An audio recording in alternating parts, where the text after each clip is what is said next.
మీ business ఏదైనా మీ ఊర్లో promotion చేయాలంటే అది సుమన్ టీవీతోనే సాధ్యం. ఇప్పుడే సంప్రదించండి. Hi hello welcome to Suman TV. నేను మీ పవని. ఈరోజైతే ఒక్కసారిగా శ్రీకాకుళం జిల్లా హడలెత్తే విధంగానైతే జంట హత్యలు మొత్తం అందరిని కూడాను భయభ్రాంతులు అయితే చేస్తుంది.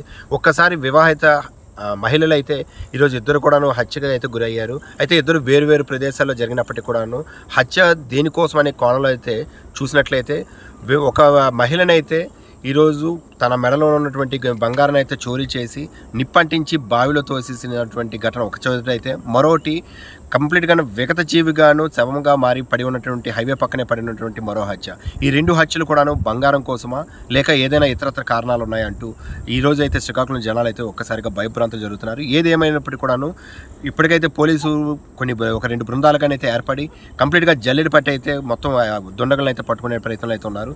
ఏది ఏమైనప్పటికీ కూడాను కఠినంగాను శిక్షించి వాళ్ళని అయితే అరెస్ట్ చేసి కఠినంగా శిక్షిస్తామంటూ పోలీసులు కూడాను హెచ్చరికలు అయితే జారీ చేశారు. అయితే ఇది ఇలా ఉన్నప్పటికీ పండగ వాతావరణంతో చుట్టుపక్కల ఉన్నటువంటి పల్లెటూరులో ఉన్నటువంటి మహిళలందరూ కూడాను ఈ పట్టణానికి శ్రీకాకుళంకి అయితే చేరుకొని ఈ పండగ షాపింగ్ల కోసం వీటి కోసం కూడా అయితే తిరుగుతూ ఉంటారు. అటువంటి సందర్భాల్లో ఇటువంటి హత్యలు జరగడము ఈరోజు పల్లెటూరు వాతావరణం కూడాను వేడెక్కే విధంగానైతే ఉంది. వాతావరణం కూడాను చూసారు కదా మన పక్కన విజువల్స్లో అతి కిరాతకంగాను చేసినటువంటి ఈ హత్యలు ఒక మహిళనైతే తాడుతోనైతే పీకకి బిగుతు చేసి హత్య చేసినటువంటి అయితే ఆనవాళ్ళు కూడా కనబడుతున్నాయి. సో ఇటువంటి తరుణంలో ఈరోజు శ్రీకాకుళం అంతగానో భయభ్రాంతులు అయితే చెందుతుంది. Thank you Suman TV.